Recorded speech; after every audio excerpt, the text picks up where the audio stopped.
Mark A. Altman, Darren Dochterman, Ashley Edward Miller. 3 fans who became professionals and then became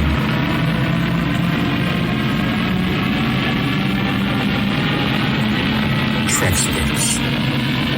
Inglorious Trexperts. Listen wherever you find podcasts or go to TrexpertsPlus.com. Hey, this is Mark Altman of Inglorious Trexperts in the 430 Movie. And if you're a fan of our podcast, you don't want to miss Deck 78, available now by subscribing at TrexpertsPlus.com. This is a bonus podcast full of great discussions about popular culture, film, and television. Here's a sneak peek. Shatner is a guest star in one of the episodes. Yeah, he's one of the villains, right? Yes. And Roy freaked out because he didn't want the association between Sequest and Star Trek. Oh, man. Yeah. Look, for me, Shatner's one of the great ham actors of all time. Of course. He's just spectacular to watch, and you should be pleased he's here. He's not playing Captain Kirk, but it was, you had to placate that. And then the earthquake, that big Northridge earthquake. Yeah. It shut us down for a couple of days. We came back and we're shooting, we're setting up to shoot on stage, and somebody hits the lights for the production, and there's stuff floating in the air. The big particles of whatever. I don't know what it is. And then the stage door opens, and guys in hazmat suits come in. Oh, yeah. Oh, no. And they won't tell me what they're looking for. Oh, everything's fine. Why are you in that suit? Everything's fine. Yeah. I call Tom Thayer, and they won't put me through to him. So I shut down the show for the day. I said, we're done. We're going to stop for the day because I'm not going to be a part of poisoning everybody here. And I got called on the carpet for that. God, you guys should be giving me an award for this. I mean, nobody's going to get cancer. I cleared the place. But it was an interesting experience. I remember being on the junket for it, and they made a big deal out of, this isn't science fiction. This is science fact. And, basically, and Roy is, he's like Jacques Cousteau. It's like, what? Well, that's the way we were in debate. And we try to, sort of feather that at the end of the show with Bob Ballard saying, 30 seconds on something that actually means something. Right. And, there were people on the show who couldn't stand having him there. We're not doing public television. This isn't educational television. The battles. Yeah. It's a sad thing that Scheider was leery of being on TV, because that stigma doesn't exist anymore. Yeah. But it was huge back then. Oh, I know it was. But huge actors are doing TV now. Yeah, De Niro just was announced as a lead in a Netflix series. Yeah, Did Schwarzenegger's new shows debuting FUBAR. Did you deal with Spielberg at all? Did he know he had this TV show on the air? Like, was he ever involved? I didn't deal with him much. He was in Poland. He came back. He was. He devoted some time to us a little bit, but not to the degree you would like. I remember the first time he came into the writer's room and we're talking, and he's staring at Bob Ingalls. He said, "You were in the show last night." Good job. But, so he was watching it. That's good. So it wasn't commensurate with what he was getting paid. No, but you know what? He's a guy. It's hard to argue with him because he literally knows everything about film. Yeah, he just does. I mean, it's a compendium of knowledge that maybe Scorsese knows more. I don't know, but were there ever any edicts to shoot on location in the Dive restaurant in Century City? Spielberg and Castleberry's restaurant. That didn't happen. That's really funny. Good fries. Did we? And then Roy had enough, and Michael Ironside comes in for the last season. Had you had enough?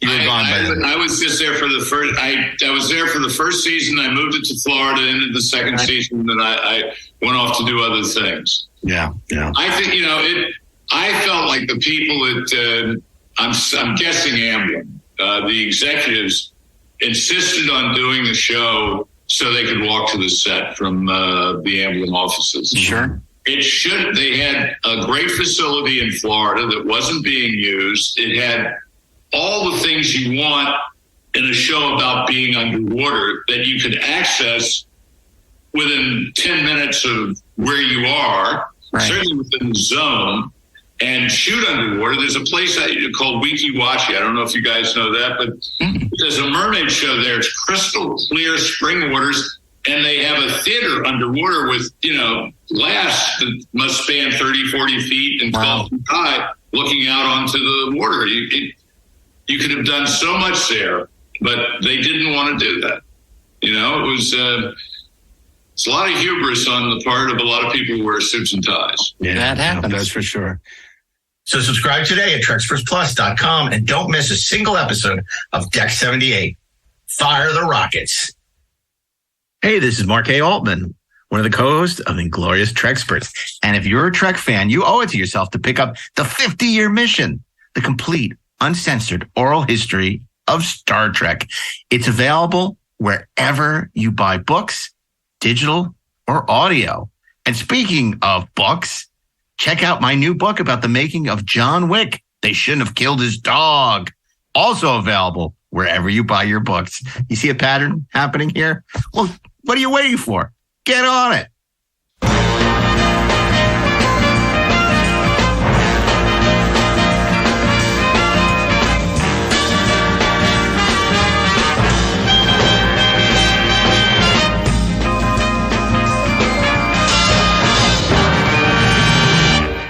Hey, this is Mark A. Altman, and this is the 4:30 movie. Welcome to the thrill of the chase week. Dun dun dun dun dun dun dun dun dun dun dun dun. Easy. Okay, I'm just trying to get to the excitement of it all. And speaking of exciting, no, don't. We can't copyright. We got to change the notes. Uh-oh. Too many notes. Bum. What is even happening right now? Okay. Speaking of exciting, we got Mr. Monday, Stephen Melching. On your mark, get set, go. Tuesday, it's Darren Dochterman. Come on, we got to get out of here. They're after us. On Wednesday. And if he picks Attack of the Clones, I'm out of here. Mr. Wednesday, Ashley Edward Miller. If running and tripping and crying and begging for mercy makes me a coward, well, then I guess I am a coward, Mr. Brave Man. And on Thursday, I'm Mark A. Altman, and welcome to another exciting week, and this will truly be exciting, of the 4:30 movie. We're past the mid-season point, and things are getting real. How many do we have left? Not that many. Not that many, because it's 13 episodes, and we've recorded. This is we're past the halfway point. So this is some number. So I don't know what number this is. I wasn't told there'd be math involved. Well, Steve, of all people, I would expect you to be prepared for this. But here, let's take a look. Because at the beginning of let's have ChatGPT. No. So at the beginning of the the season, we started with Cruise Control, the films of Tom Cruise. Following week was The Play's the Thing, movies adapted from plays. Episode 3 of season 6 was Oscar week. Episode 4, who can forget, When Animals Attack week. Episode 5, Take Me Out to the Ball Game week. Great baseball movies. Baseball, Ray. And then 6 was Denzel Washington week, the Prince of Tide himself. And over the last 2 weeks, episode 7 was Movies of the Week. Right. And that was a good one. People love that one. Yeah. Go figure. People love that UFO incident, Steve. Good choice. And then, of course, last week we did Guilty Pleasures 3, Revenge of the Guilty. That was our third time returning to the Guilty Pleasure Trow. And that was a lot of fun, and people seem to like that as well. So now we're in episode 9 of season 6, The Thrill of the Chase week. So we have only 4 more have after this. 4 more, and find out what's behind the red door next week. when you join us. And it's very, very exciting stuff. So we're not going to reveal what those episodes are. I'm more interested in what's behind the green door. Oh, wow. Well, I'm curious yellow. Save it for NSFW week. Okay, so maybe it'll come next season. Who knows?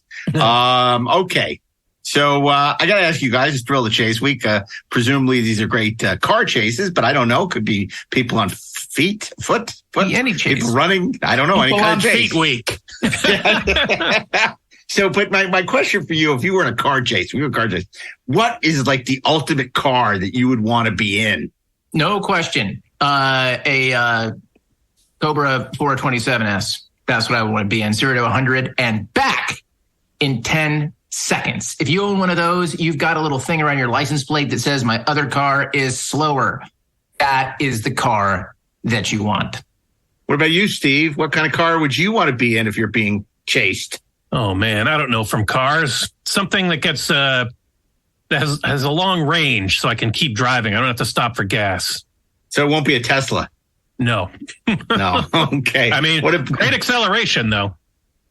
But you run out of You've never seen the electric juice. car in the chase, in the big chase scene, right? Darren Doctorman, what about you? You got a car in mind?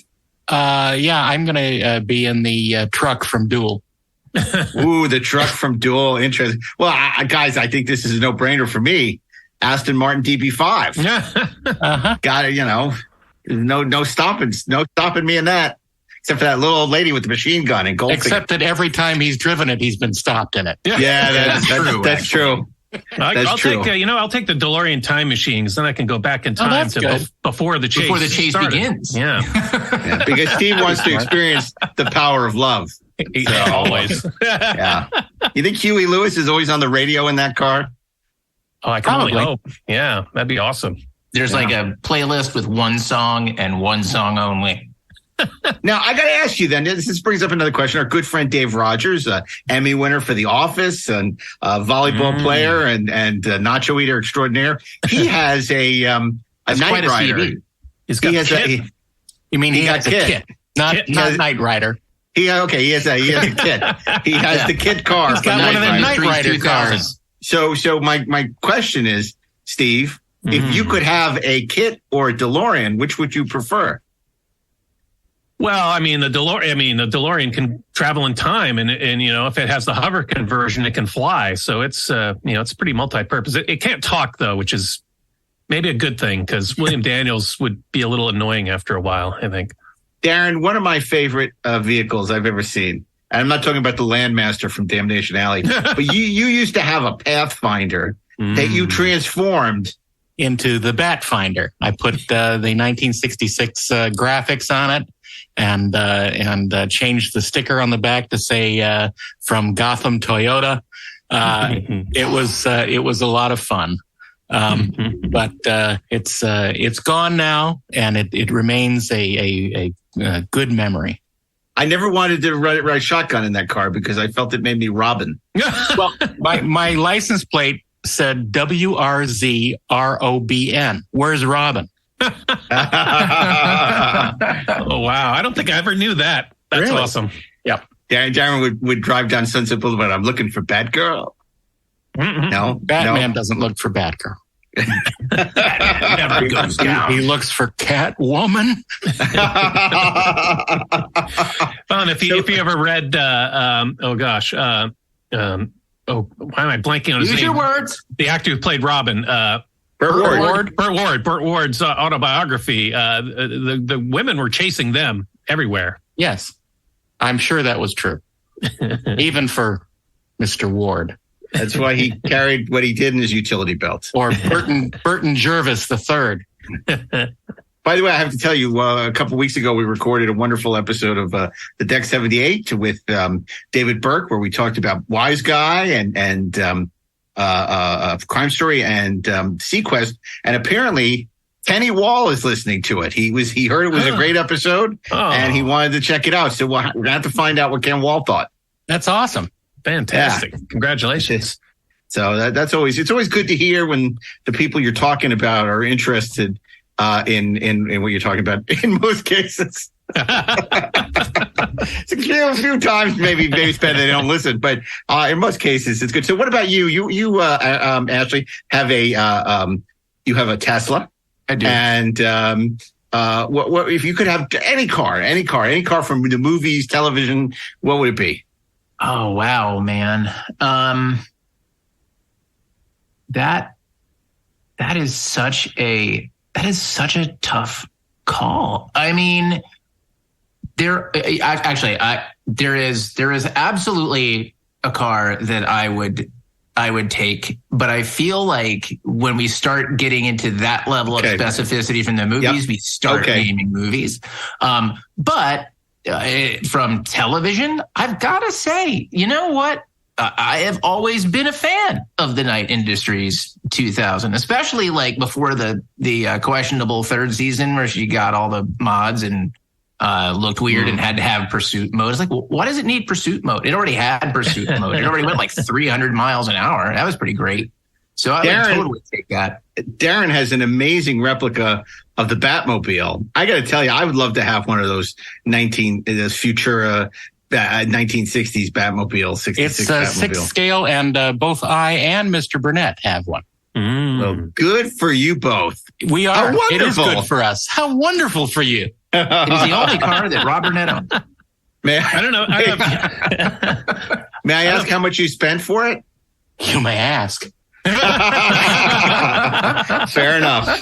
Steven? I was like, speaking of kit, I don't know if you guys ever went to Universal Studios back in the day when they had a kit car out on this little platform, and you could go and sit in it and talk to Kit. I remember going and sitting in it and on a visit in 1983, not realizing that Kit might have been voiced by someone who became a friend years later. They had this little booth where they could see the people getting into the car, and they had all this trivia on the walls from the Knight Rider universe, so they could. Wow, William Daniels, how his career has fallen. A job's a job. I guess so.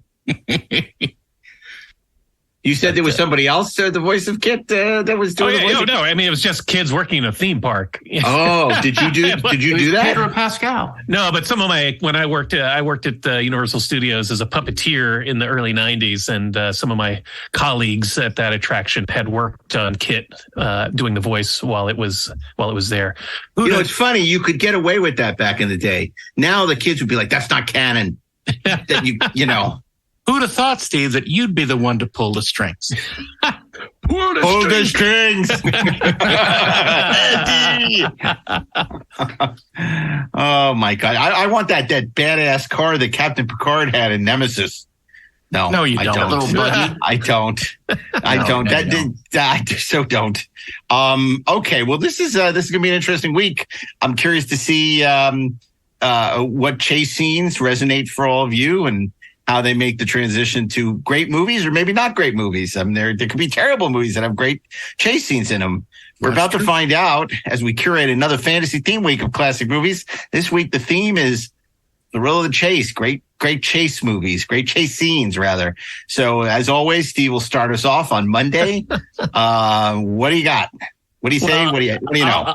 I'll start off by saying I didn't realize the topic was chase scenes. I thought it was movies. It is with movies. The most of the movie was a chase. Hopefully, it has good chase scenes in it. Yeah. Right. It's not like the whole movie's a chase. We're not doing it's a mad world or anything. I mean, but you could. You could, of course. Absolutely. I wouldn't, but you could. I mean, chase movies, chases in movies, have a long history in movies. Like some of our other topics, a chase storyline is inherently dramatic because you've either got heroes that are chasing someone that you're hoping that they'll catch, or your heroes are being chased by someone and you hope they get away. So it's kind of inherently dramatic. It's a very simple, easy to follow storyline that translates well to other languages. And I think there's been a lot of really great chase movies of various kinds over the years. And I was looking at some of the movies we've picked in the past on the show, and I've picked a number of movies that would qualify this week that I'm not going to pick this time, but I'm sure we'll discuss some of them because they're awesome, and we can pick duplicate picks if we want. We decided we can do that now. Steve, doesn't the chase scene go all the way back to the silence? Some of the great chase scenes, you think of Buster Keaton or Harold Lloyd, Speedy, Speedy. Wonderful chase scenes. And because you could do a lot of times it was the red car or the cable cars that were, being chased.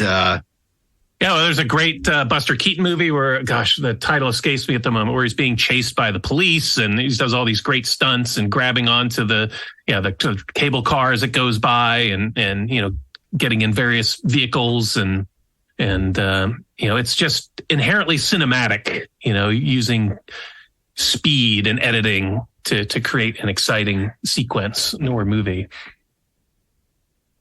Yeah, I think people really love chase scenes. There's something so visceral about it. It really grabs you. I mean, the cinema really lends itself to a great chase scene. Between, cinematography and editing and music, it really can create something that really engages you as a viewer. So, what's your pick for Monday, Steve? So I'm going to ease into Monday with a movie that maybe is not the first movie that comes to mind when you think of a chase movie, but I think it's a lot of fun.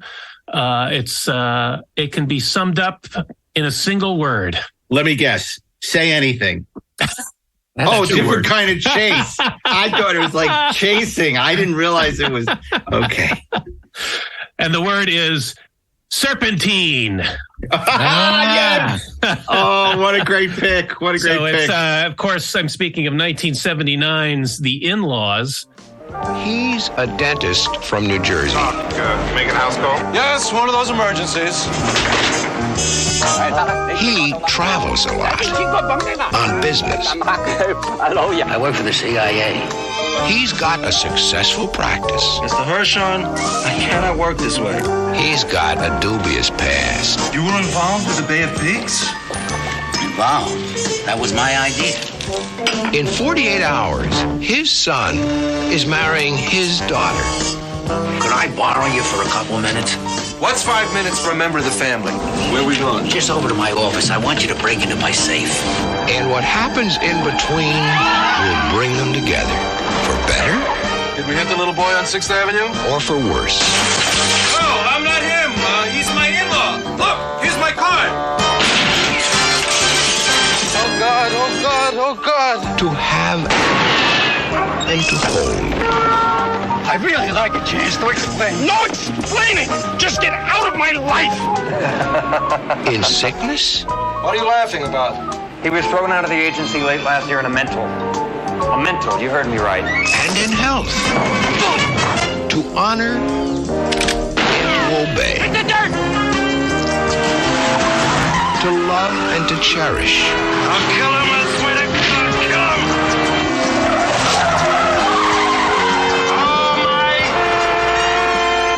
Prosperity? What's that? $5 million. Just hang on to it. $5 million. And in adversity. In the good times, as well as the bad.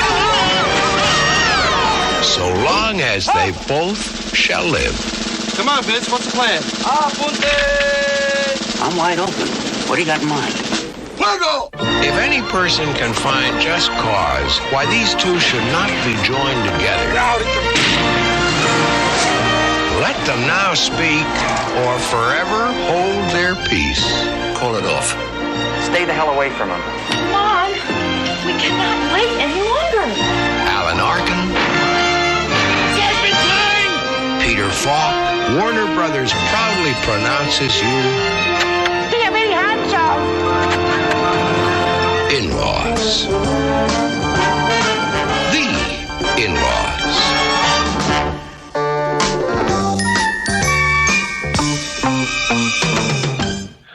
Directed by Arthur Hiller, who was an Oscar nominee for Love Story, but also directed a number of other movies, including the Americanization of Emily and The Hospital.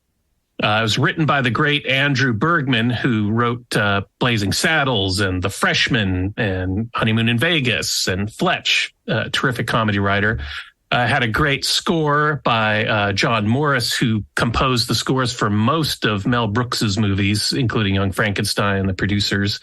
Steam. And what's that? Steam. Young Frankenstein. Oh, Frankenstein. Yes, of course. And The In-Laws, stars Peter Falk, Columbo himself as Vince Ricardo, a presumably someone who claims to be a CIA agent who's involved in a caper of sorts, and Alan Arkin, an amazing actor who's been in just so many wonderful, indelible roles. As he's very memorable in this. I'll tell you that he's very memorable as Sheldon Shelley Cornpet, a dentist in New York City who gets dragged into this crazy caper. It also has Ed Begley Jr. in a small but memorable role as a CIA station agent, and a young David Paymer in a memorable role as a taxi cab driver in New York City. And it's just a great classic sort of buddy comedy movie where it takes that classic dramatic conceit of mashing two kind of opposite personalities together and forcing them to work together to solve a problem or get out of trouble. Where, Peter Falk is kind of this unflappable charlatan, yarn spinner, and you're never quite sure if what he's saying is bullshit or true, because some of his stories sound outrageous. He's talking about being in Africa and watching tsetse flies the size of eagles carrying off small children into the jungle. And spinning other crazy tales. And when he gets called on it, people will often explain like, well, of course he's going to say that. He can't, that would ruin his cover if he said something else. Also the ruler of the small country, Libertini, what's his first name? Richard Libertini. Yes. Is amazing. Oh my God. So crazy. It's the storyline. It starts off with a great heist where an armored car is robbed of several engraving plates destined for the U.S. Mint, and the underlying plot is a scheme to counterfeit a tremendous amount of U.S. currency and destabilize the global financial markets. And Peter Falk, you're not quite sure if he was involved in stealing or planning the heist, but you're never quite sure. Is he working for the CIA? Is he working for someone else?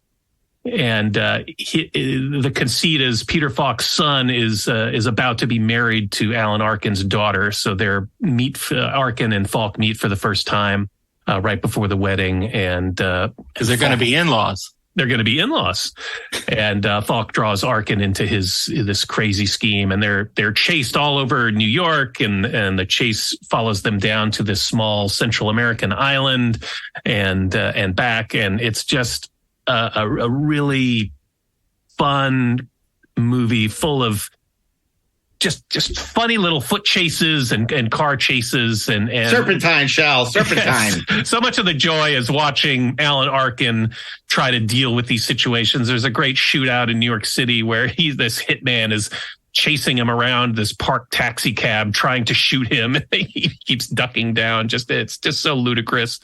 Or when they step off the airplane on this island to meet this shady character that, welcome to Tijuana, bang, shot dead immediately. It's hilarious. Just a really,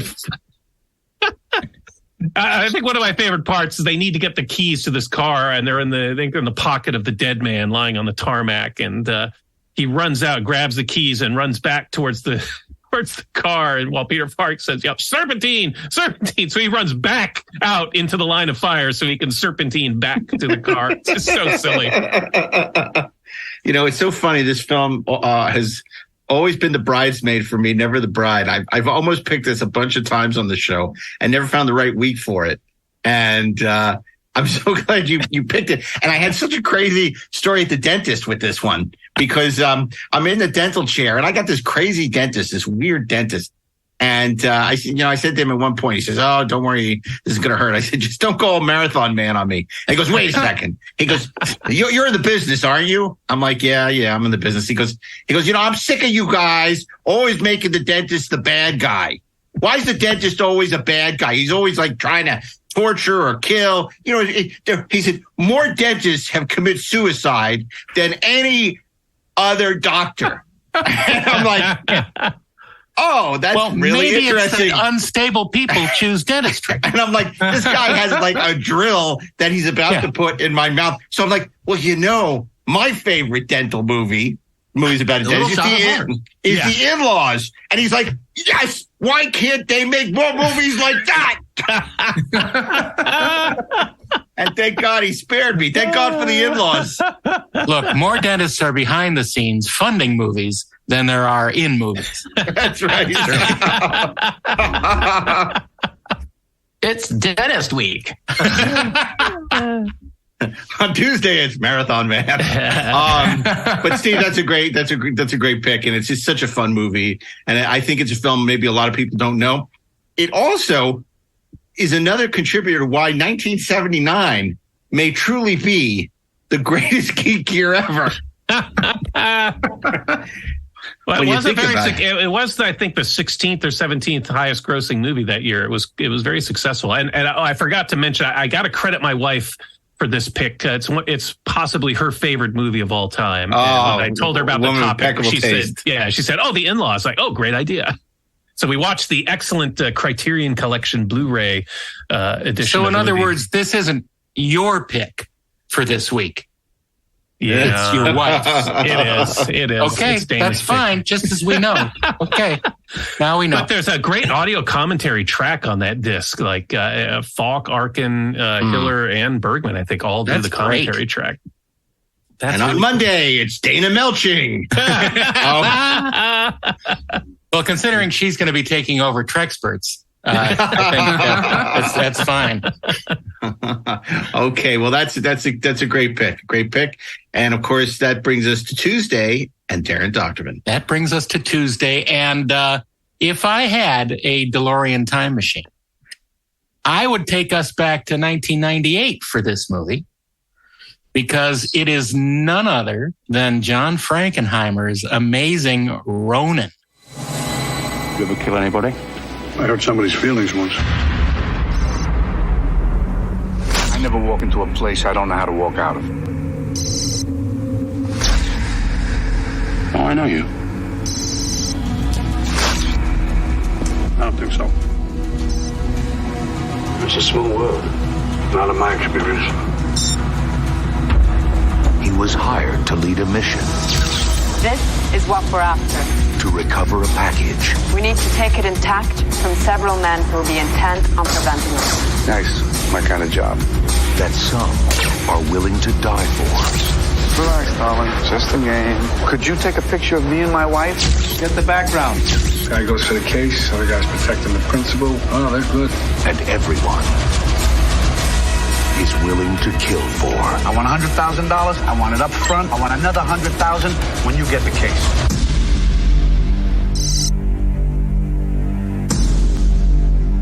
All good things come to those who wait. Target is on the way. We've gotten the word. We're moving. Come on, let's go. You don't want to go in there. Get out of here. Walk away. Walk away. Let's go! How did you know it was an ambush? That's the first thing they teach you. Who taught you? How to remember. That's the second thing they teach you. We've made a good plan, and we're going to stick with it. What's this girl work for? Are you afraid? Of course I'm afraid. You think I'm reluctant because I'm happy? Who are our employers? I'm not under any obligation to let you know. If you are not, then the price has got to go up. It's not going to happen. The girl sold us out. We're following the wrong people. Get in the car!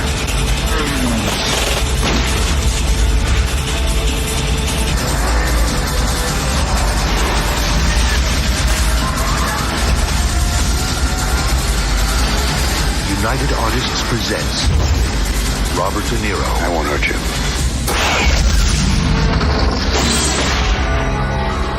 Ronin. You worried about saving your own skin? Yeah, I am. Covers my body.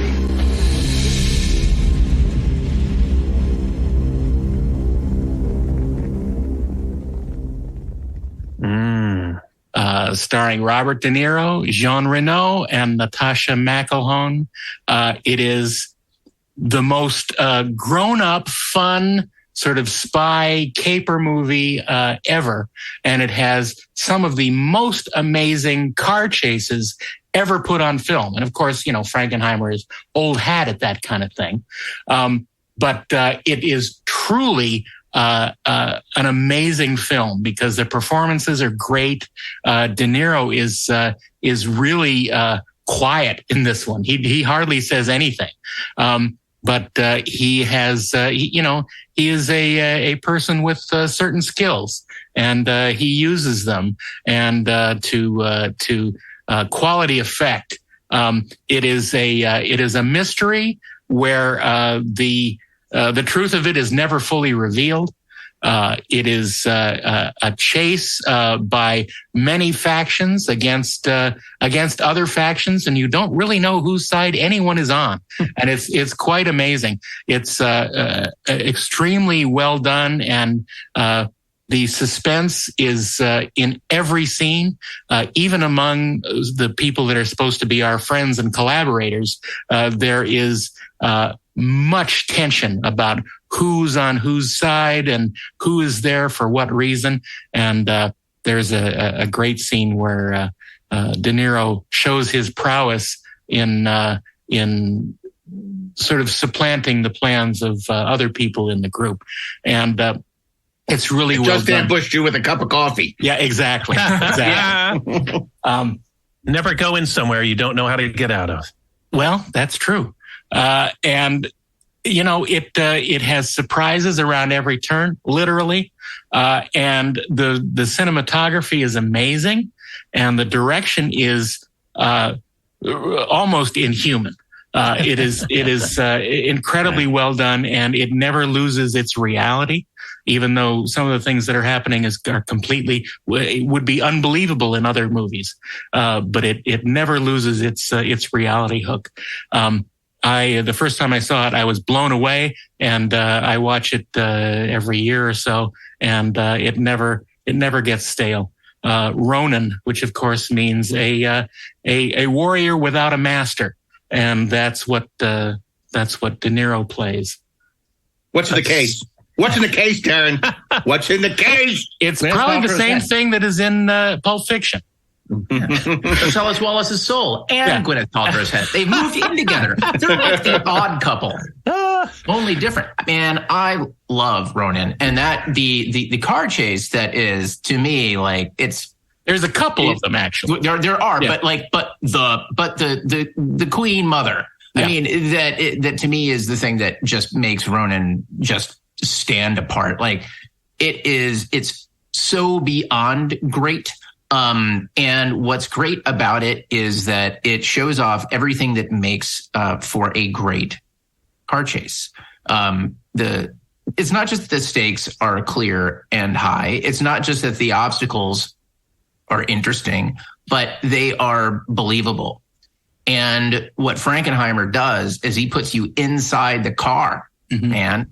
And he really sells that there is a real driver who is reacting to things and in command of a vehicle that has rules.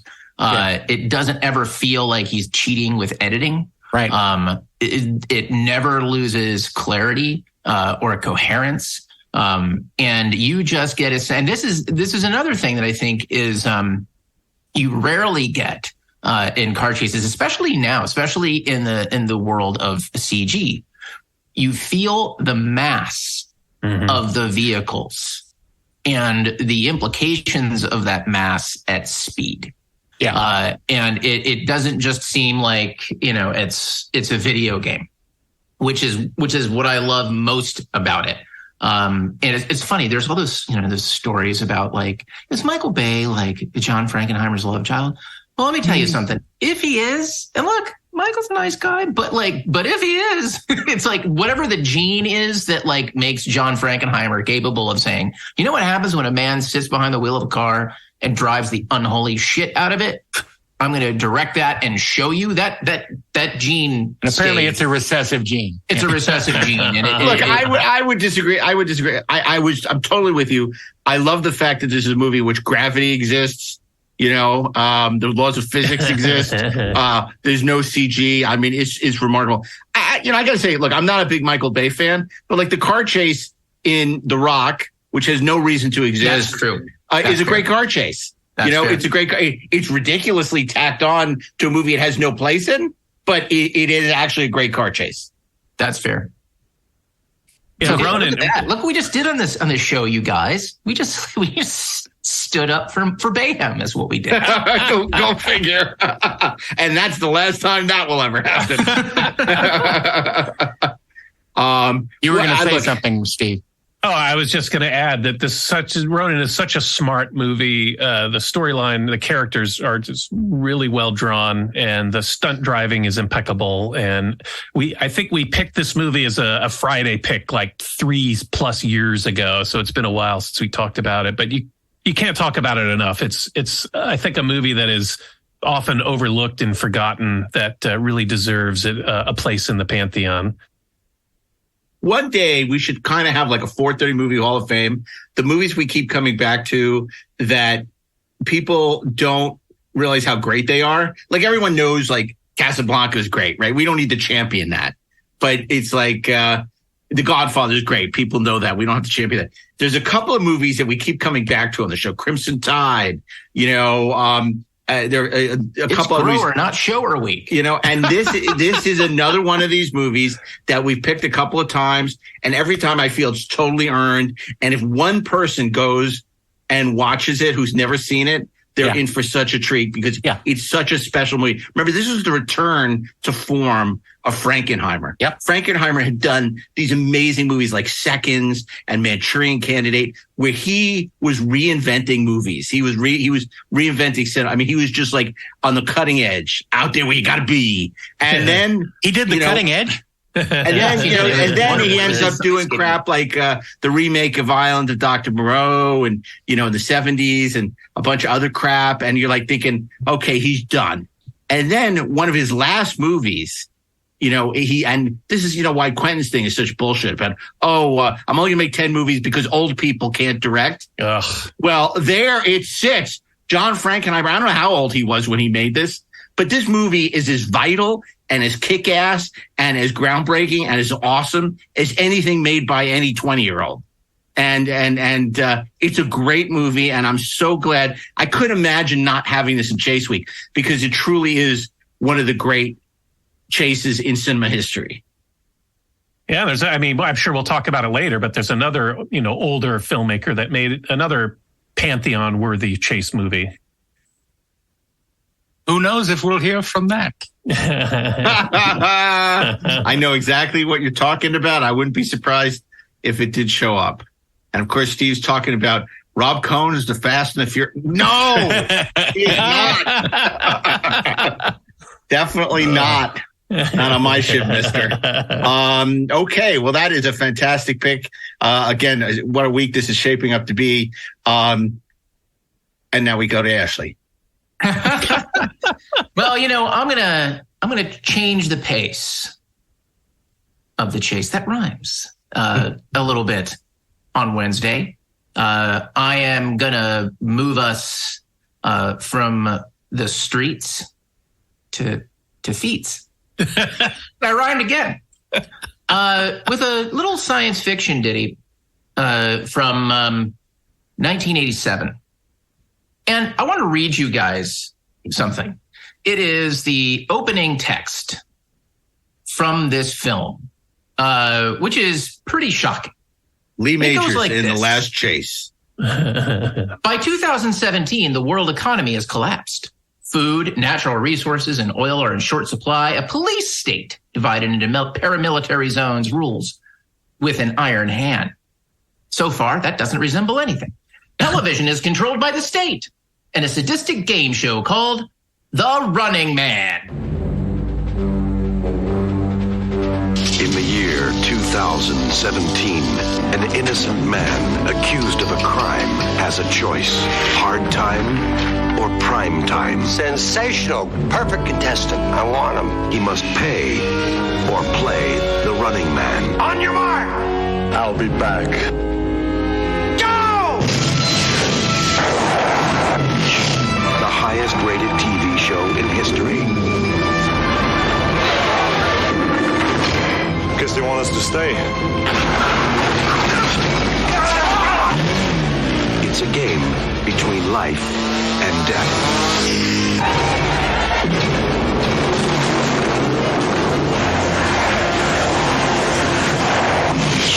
Give you a lift?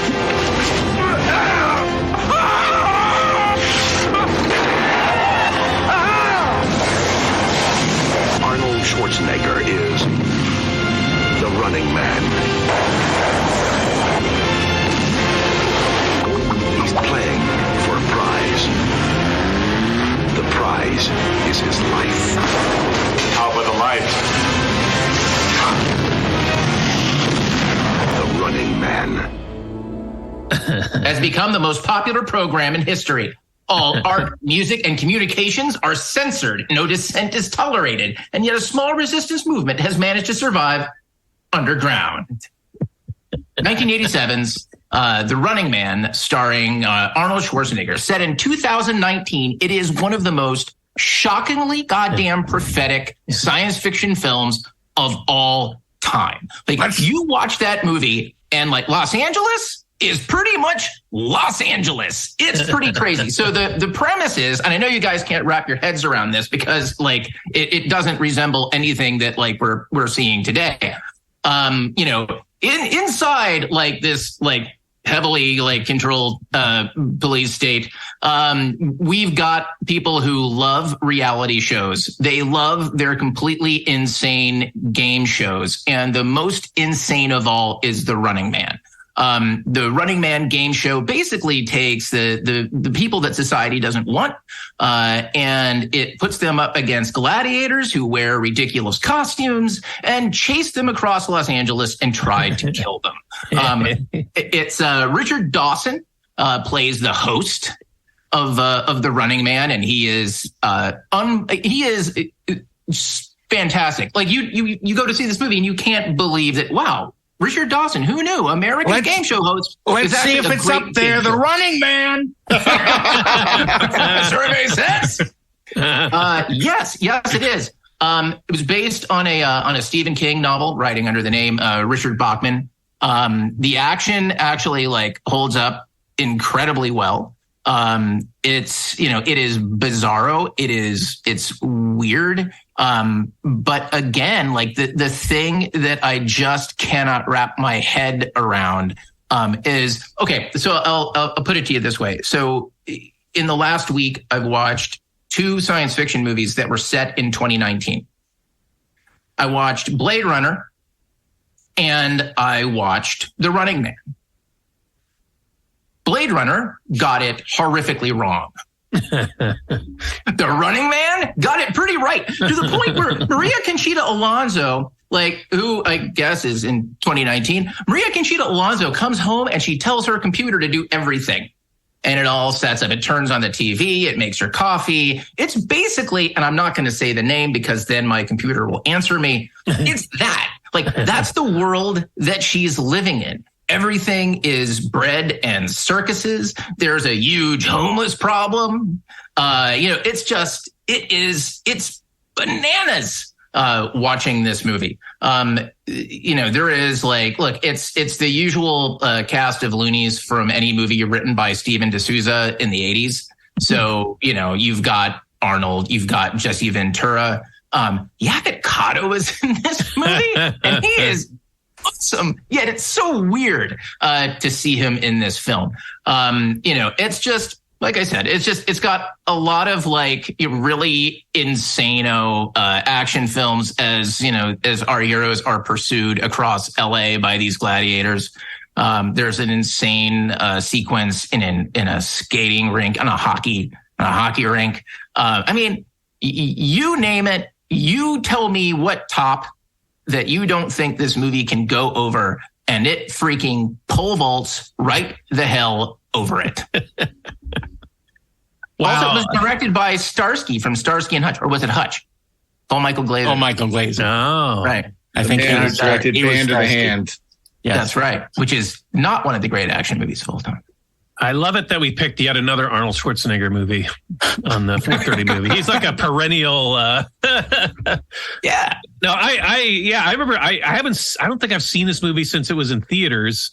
I enjoyed it when it came out, and it's actually been quite high on my list to revisit. I don't own it on disc, and I didn't notice it streaming, free anywhere, so I haven't revisited it, but thought it's goofy and enjoyable. I found it on Paramount Plus. Mark, well, I have that. I'm excellent. Mark, you had a negative look on your face when Ashley first mentioned this title. I really thought this would be a week of great movies. I thought I was shaping up real nice, and then look, first of all, I think we picked The Running Man on Schwarzenegger Week, or we picked it for something. I'm not a huge fan of that movie. I don't think it's particularly well directed. I like the concept. I love the fact that Richard Dawson is, playing with his image. Obviously he was famous from at the time in Family Feud, as you alluded Hogan's to Heroes. Earlier. No, but he's not doing Hogan's Heroes. He's doing Family Feud. No, I rewatched this movie recently. And it's better than I remember it. When I saw it in the theaters, I was not a huge fan of it compared to the rest of Schwarzenegger's recent oeuvre at the time. It has aged well because of what Ashley talks about, the fact that unfortunately it got so much right that we're one step away from Gladiator Games deciding, being televised between. We have Naked and Afraid. How many seasons of that? So, I mean, we're so close.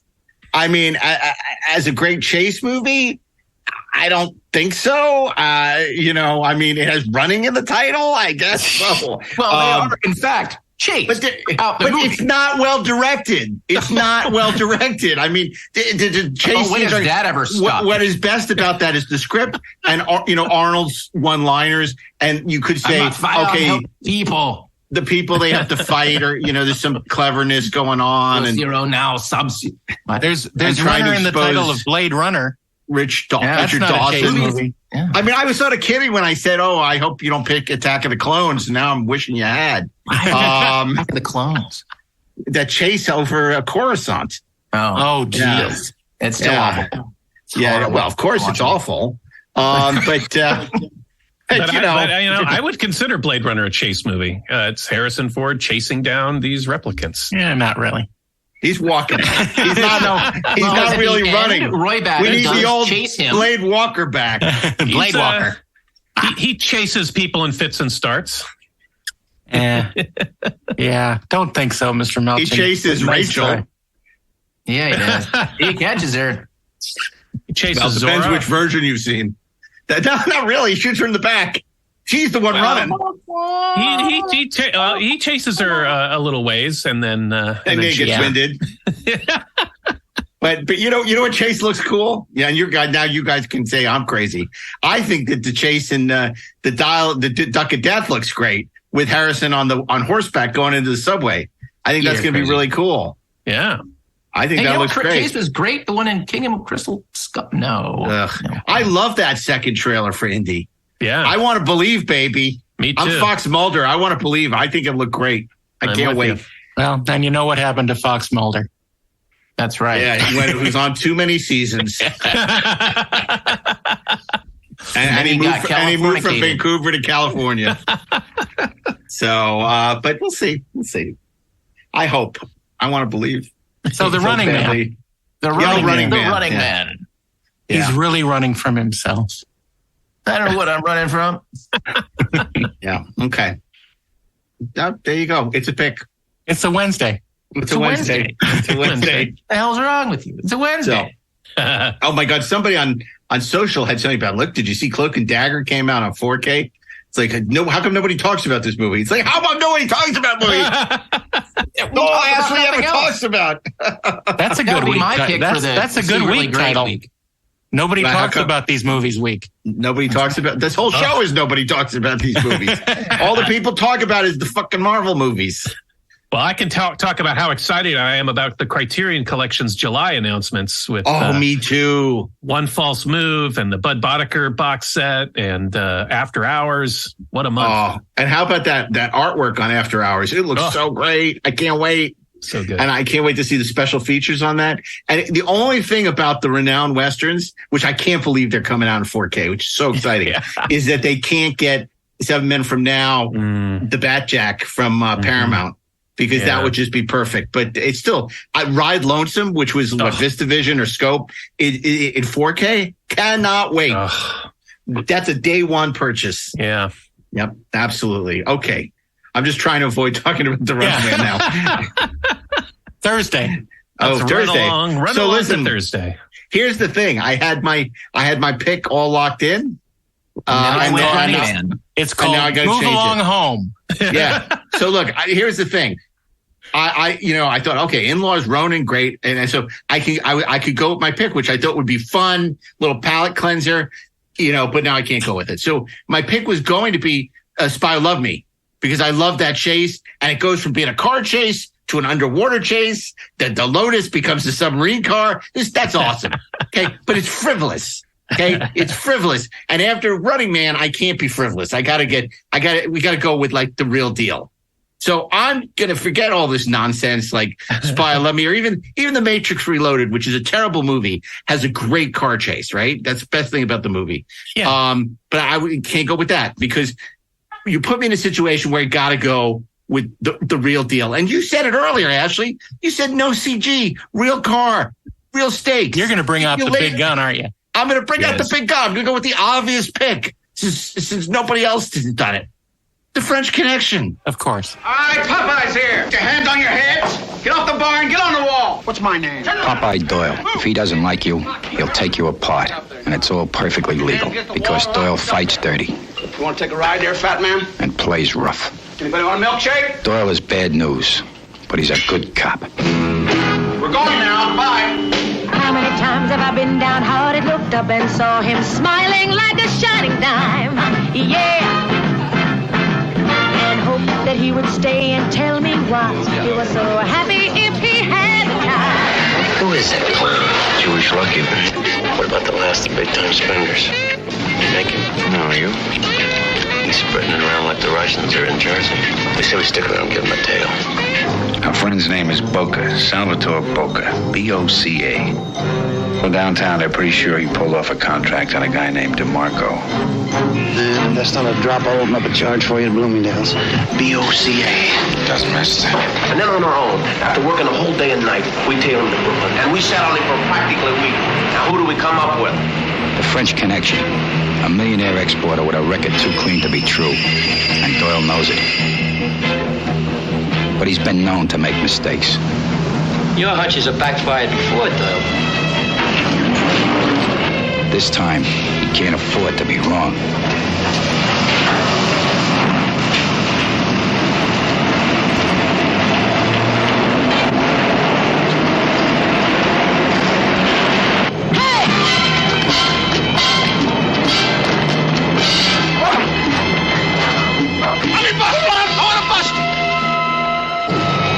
I know the deal hasn't gone down. I know it hasn't. I can feel it. I'm dead certain. Last time you're dead certain, we went for dead cop. All right, let's hit him. Hit him! All right, nobody move. Put your hands in the air. The stakeout. Popeye, it's me. It's me. The payoff. The chase. Don't stop. Hey, Coke, you all right?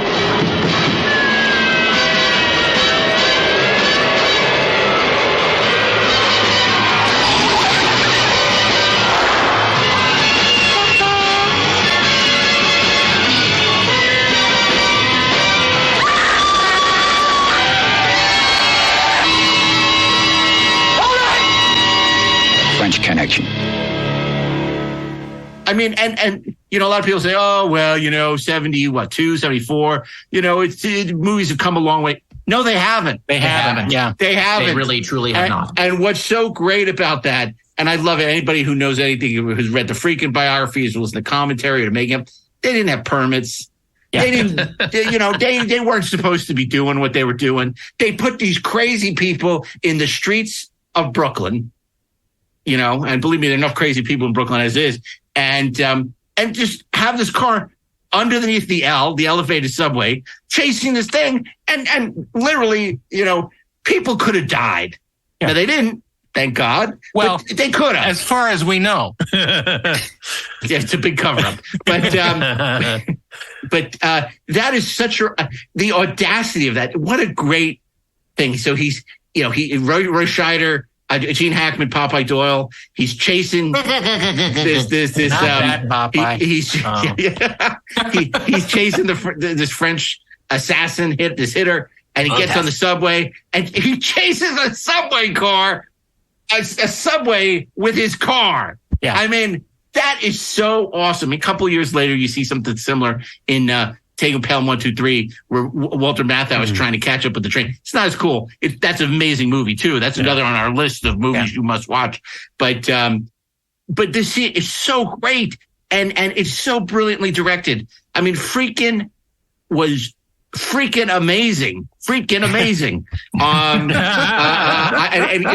And it's not just that fabulous car chase. Obviously, there's so much more to this movie. This Hackman's performance, which I'm sure we picked for Hackman Fever Week. Yeah. And I'd pick this movie every week.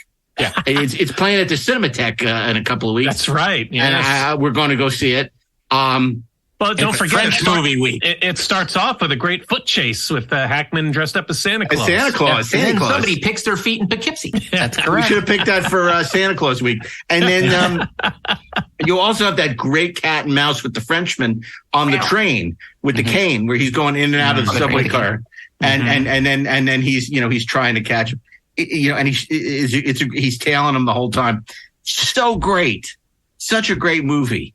And, obviously based on the real French Connection and Eddie Egan, not Eddie Egan, the publicist from Paramount, right. Eddie Egan, the cop. And Eddie Eagle.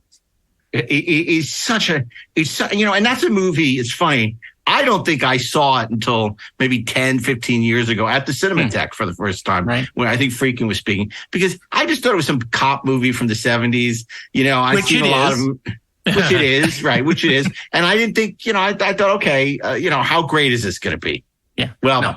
It is the cop movie from the 70s, which had a lot of great cop movies. Yeah. And it blew me away. I loved it. Then that awful Blu-ray came out where Friedkin decided he was going to recolor time the whole thing. And then Owen Roseman went crazy, apparently. And they re-released it with the right color timing.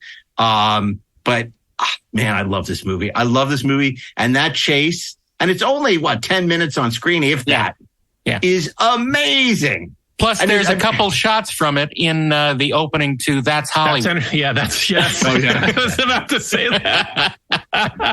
And of course, we all know what the last shot was. That's Hollywood was a TV show, basically a clip of old movies show. And it was narrated by Tom Bosley. And it had clips from the French Connection. It had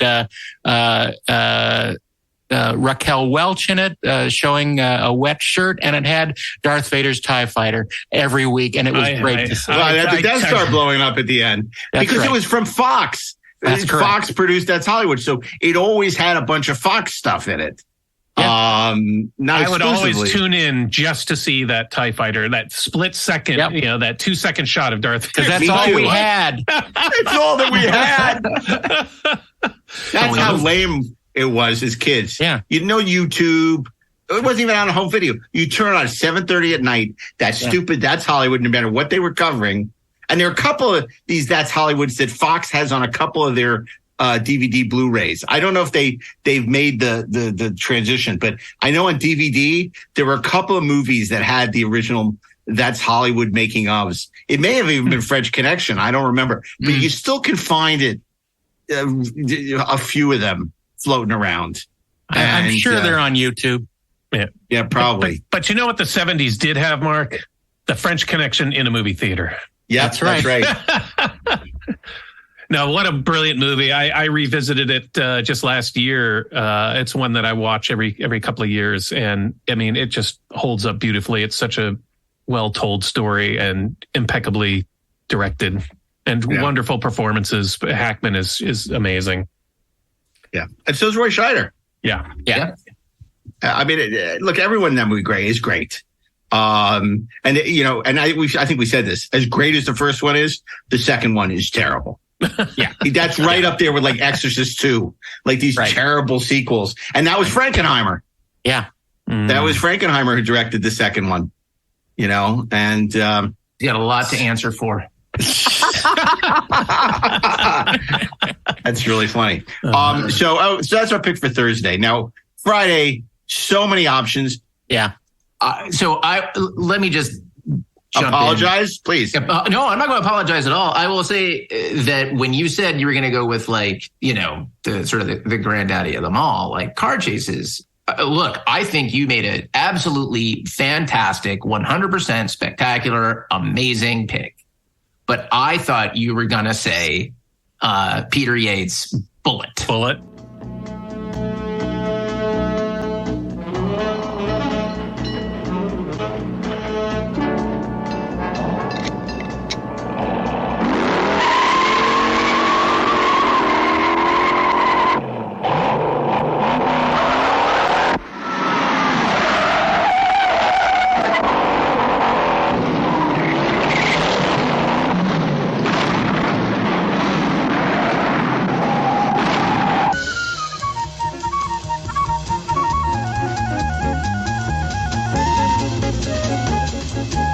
Lieutenant Frank Bullitt, some other kind of cop. Pity the guy he works for. Lieutenant, don't try to evade the responsibility. In your parlance, you blew it. What the hell is going on here? A high-speed pursuit? 2 men are killed? An officer in the hospital? A witness almost murdered? Captain Baker would like to have a word with you.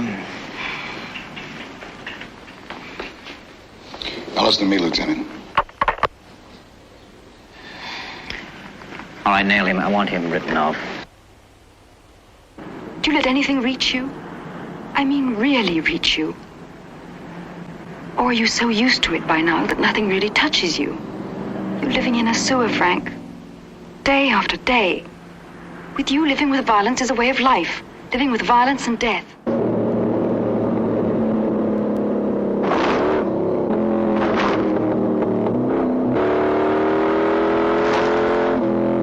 The way Frank Bullitt's swinging, you know he's heading for a crash with that wall of official disapproval.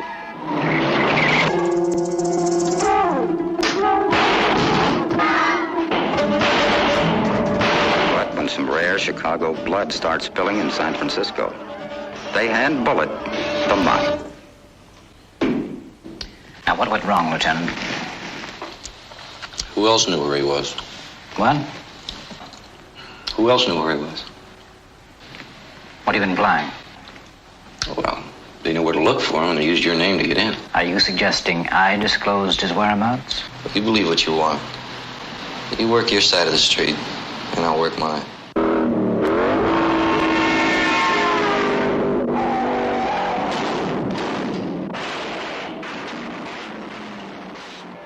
Yeah. I almost did. Because let me tell you, I mean, I don't have to tell you guys, but like, let's tell the good people listening to this podcast. Bullet is one of those movies that people have probably heard of, probably have not watched. But if they do, they're going to, you know, if you saw it in the theater, you would walk out of the theater with your seat cushion clenched between your butt cheeks. Because that chase through San Francisco is just fantastic. Like, and arguably, you know, there is none higher. And in the sense that it innovated almost everything that we've seen in car chases since. Can I disagree with you? At the very least, there hadn't been anything like it when we saw it. To me, this movie is a perfect example of the movie being better than the sum of its parts. I don't think Bullet, when you break it down, is really that great a movie. Yeah. But somehow, Steve McQueen, the Mustang, Robert Vaughn is the villain, those opening credits, the location shot on location in San Francisco is great. I love it. I totally agree. I love it. That Mustang is the car I want. I figured when you alluded to that earlier that it was the Mustang. Yeah, I don't blame you. It's so cool. Smart enough to stop a bullet. But talk about star power. I mean, that movie, he carries that on his shoulders, and he's not likable. Yeah. You know, I mean, because really, Bullet is an episode of any cop show.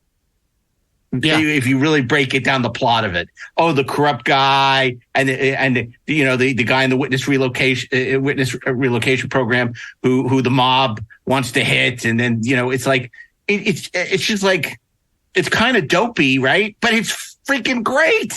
Yeah, and it's Peter Yates beautifully directed, and I love those credits. Yeah, no, it's just a fantastic film. I mean, look, to me, the high water mark, I mean, other than Ronin, for car chases really was the 70s. There's so much interesting shit that was going on. Things like Vanishing Point, which I almost picked, which is just, it's surreal, man. It's like, what if David Lynch made a car chase movie? And I mean, the ending of that movie is just, it's bizarre. Is it supernatural? Like, what the hell is happening? Is it occurs at Owl Creek Bridge and all the entire movie is happening as this dude is driving towards a blockade, like toward a roadblock? Like, what the hell is going on? All you know is it's awesome. And like the chick on the radio is talking to him the whole time, but like as though she knows what's going on. It is deeply surreal and experimental for a car chase movie. There is totally. And there's a great, can I just say there's a great car chase. Barry Newman is in Steven Soderbergh's The Limey. And even though it's not a long car chase, there's this great car chase with Barry Newman chasing Terrence Stamp in The Limey. That's awesome. Mm-hmm. Yeah, 100%. Like, God, I love The Limey. There's another movie that people should see and probably have not. It's a great Blu-ray Steelbook that just came out at 4K recently. It's terrific. I want to see a double feature of that and Lemony Snicket. Lemony Limey. I love it. I'm coming for you. I'm fucking coming, Lemony Snicket. Oh my God. Well, and that era, you also had like Dirty Mary, Crazy Larry, which has a great car chase. I mean, even movies that weren't car chase movies, like Steven Spielberg's Sugarland Express had a great car chase. Yeah. And Ashley picked The Gauntlet in weeks past, and or something like Smokey and the Bandit. Cannonball Run, used cars. Yeah, used cars. Ball Rally, which is I think like the great version of Cannonball Run. Which, by the way, has just a bunch of beautiful cars in it and is actually really funny. I want to mention one that's actually from this decade, though. No. Oh, why? Yeah. Because it's a good movie. It's from James Mangold from 2019. It's Ford v Ferrari. I mean, the chase is around in circles, but it is extremely well done. It is extremely well told. The acting is great. The cinematography is great. The action is great, and it's really fun to watch. And I didn't expect to like it. 27S. Yeah. You know what? Yeah. Sorry, go ahead, Ashley. I was just gonna say, if you're a gearhead, like that's the movie. There's just very quickly, and this one is easy to watch. You can find it on YouTube. It will take 15 minutes of your time. And so it doesn't really count as a film. It's a short, but it is absolutely worth it. There is a French film called The Rendezvous. And it is literally shot entirely inside the cockpit of the vehicle as the driver is driving it through the streets of Paris in the early morning. And it is so like when they did this, it was they shot it guerrilla. They stole the shots basically. They didn't get permits or anything. Gorillas don't drive. Yeah, there's a couple of harrowing moments where it's like, oh my God, is he going to hit the old lady? Like, and it's fantastic. And the best thing about it, other than the driving, is like that guy is for real. It has the best punchline. it has a terrific punchline. Like, why is he driving so fast and so dangerously through Paris? And the answer is perfect and extremely French. Interesting. He was having an affair. No. So what about, that's really interesting. I got to say that if we're looking at like contemporary movies that had great chase scenes, certainly I would say Drive. Yes. Has that opening 10 minutes, which are spectacular. I mean, I like the whole movie, but those first 10 minutes where he's the getaway driver and he parks the car at Staples Center, which is the culmination of the thing going into the credits. Fantastic. Just fantastic. And Dark Knight. Dark Knight has a great car chase. Yeah. So does John Wick 2, which opens with a great car chase. Well, the one that I alluded to earlier, of course, was Mad Max Fury Road. Oh, yeah. Yeah. I didn't think you were alluding to Corvette Summer. Or the Road Warrior for that Road matter. Warrior, I would pick before that, actually. Yeah. Because that definitely didn't have any visual effects in it. Yeah. Yeah. That's true. Well, the movie I was going to pick until I got cold feet because I wasn't convinced it was a chase movie, but thinking about it, it's kind of a chase against the clock. And it's a movie from 1999 called Run Lola Run. Oh yeah, that's a great terrific German movie from Tom Tykwer, starring Franka Potente, and it's a really lean, mean, clever, visually striking, with a tremendous electronic music score that was part of my writing playlist for many years. It's just so energetic and propulsive, and it's just a really clever movie that I think was really influential in its time for a couple of years. Hugely influential. And it's kind of faded from memory, it seems.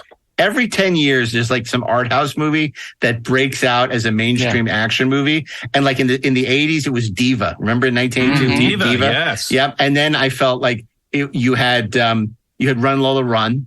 And then at like 10 years after that was Crouching Tiger, Hidden Dragon. Like every 10 years, these things happen.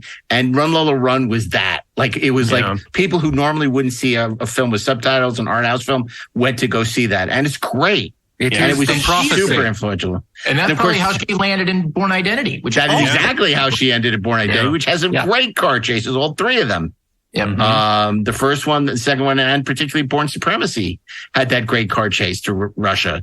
And then they all had great. The Paul Greenglass stuff was spectacular in the second one, or even Green Grass. or Pete Potwhistle, or whoever the hell it was. And then people who paid homage to these classics that we love. Certainly I would say Baby Driver had some terrific car chase stuff. 1,000%. Edgar Wright did a great job with that. I'm shocked that Steve or Darren did not pick Raiders of the Lost Ark. What Truck? And that the Desert Chase, which is also one of the great chase scenes, along with Stunt, obviously, when he's, that famous stagecoach stunt where he goes under the truck. Just to see that again last week. Man, that movie is so good. So good. Yeah. So good. And then you could pretty much, pick almost any Bond movie, and chances are there's a great car chase in it. Live and Let Die has a great car/boat chase, Casino Royale has probably the greatest foot chase of all time. Oh, yeah. Oh, absolutely. Absolutely. Yes. We didn't even talk about that. That parkour sequence is sensational. Yeah. Well, I guess when I was approaching this week, I was thinking more of movies where most of the movie is an extended chase. So I was thinking of things like The Fugitive, or North by Northwest. Or the Blues Brothers, where the bulk of the film is someone chasing, or something like the Terminator, the first Terminator movie. Right. Wow, I was totally thinking the opposite.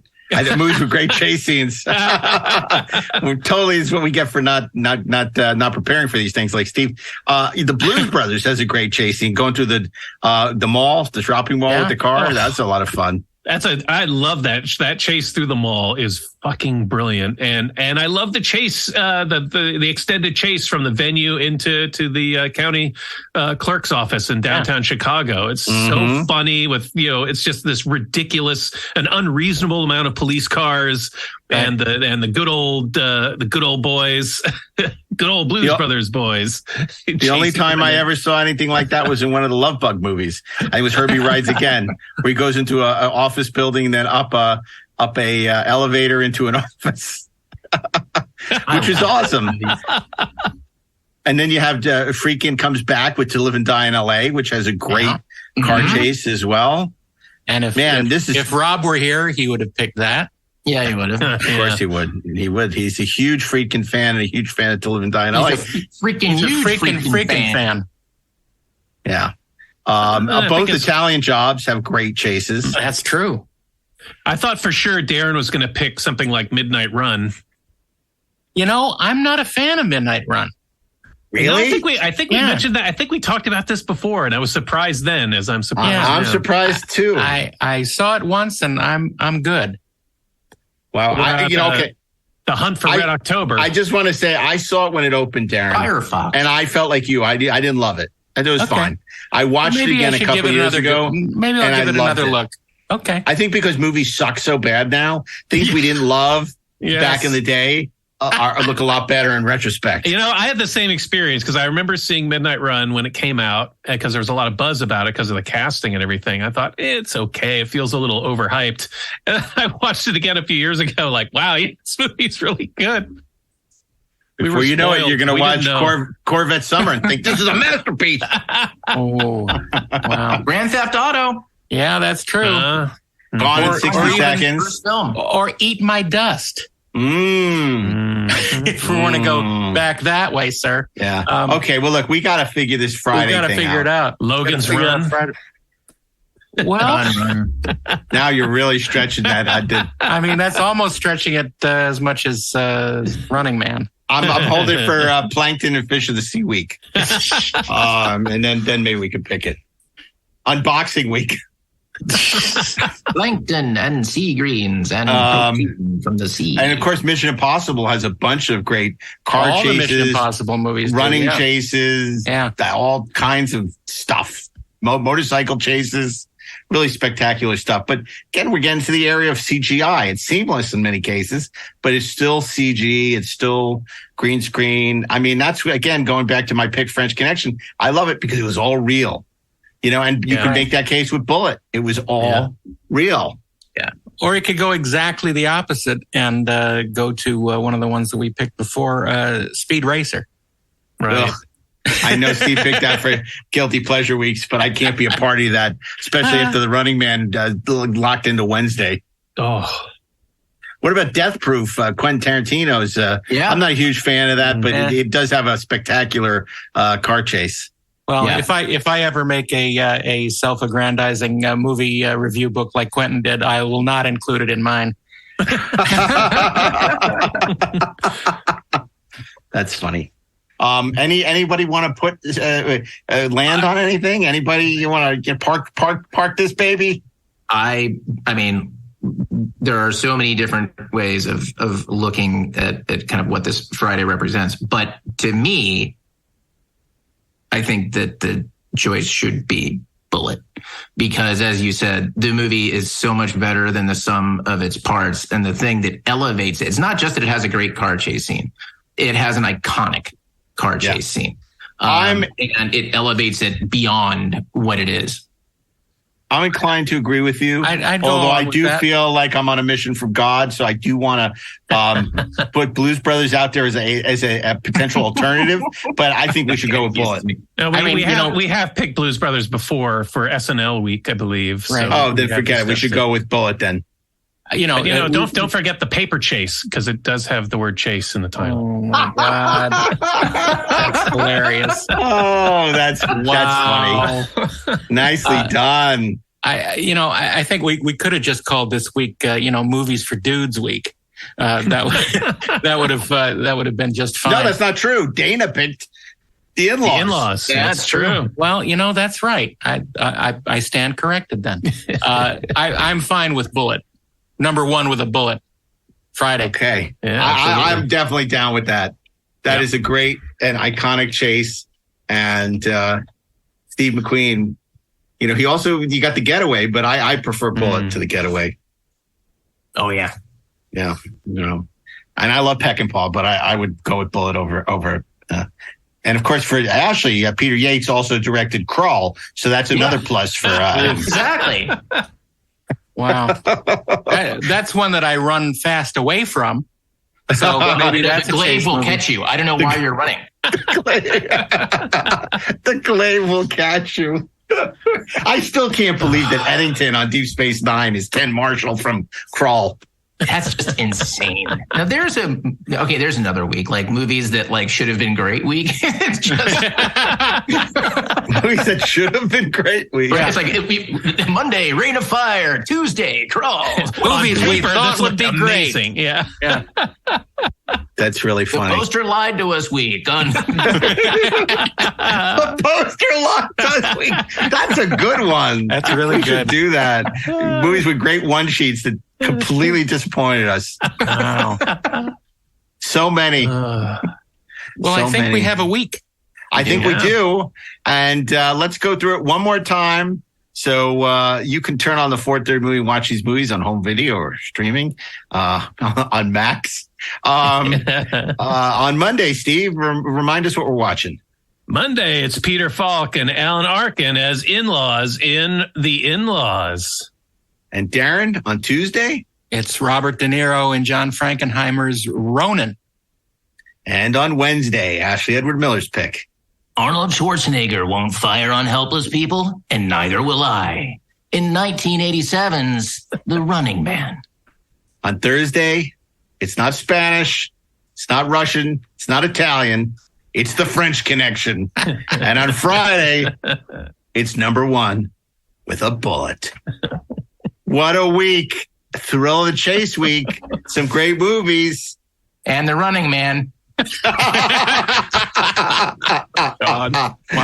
Wow. An eclectic bunch of films, I must say. Well, people are going to have to try really hard to catch up with us. That's just if you can. Well, and as always, we'd love to hear your picks for Thrill of the Chase week, whatever criteria you use to determine. And you can do that on social at the 4:30 Movie on Twitter, 4:30 Movie on Instagram, and the 4:30 Movie on Facebook. So let us know what your picks are. Not that we're going to program them, but we just want to know. Just curious. There've been actually some great picks from the listeners that we hadn't thought of or that we hadn't seen or hadn't mentioned. So it's always good to hear what you think. Of course, suggestions shouldn't come across as whining. I look down at those. We've gotten a few of those over the past couple of weeks. Oh, why didn't you? I prefer like I would have picked, which is fine, as opposed why didn't you? Yeah, why didn't you? What's wrong with you? No, we don't accept accusatory picks. Just contribute something for a change. I don't understand why you didn't pick the shuttle chase through the scimitar in Nemesis. That would have been a really good pick. Hey, you don't understand why? Because we're us. Oh my God. Well, this was great. And of course, we're going to be back for next week with an all new theme week as we count down to the end of the season with a supersized finale coming in 4 weeks. 4 weeks, I think 4 weeks. Supersized finale. It's our 101 countdown. 101 movie posters that let us down. Wow. So, 12-part series. Until then, we hope you'll continue to listen to wherever you listen to podcasts. Also, our sister podcast, Inglorious Trexperts. And of course, you can subscribe to Deck 78 at TrexpertsPlus.com, where we talk about Trek adjacent subjects and a lot of cool things that you might be interested in. But until next week, on behalf of Stephen Melching, Darren Dochterman, Ashley Miller, myself, Mark A. Altman, save us the aisle seat, and Eyewitness News starts now.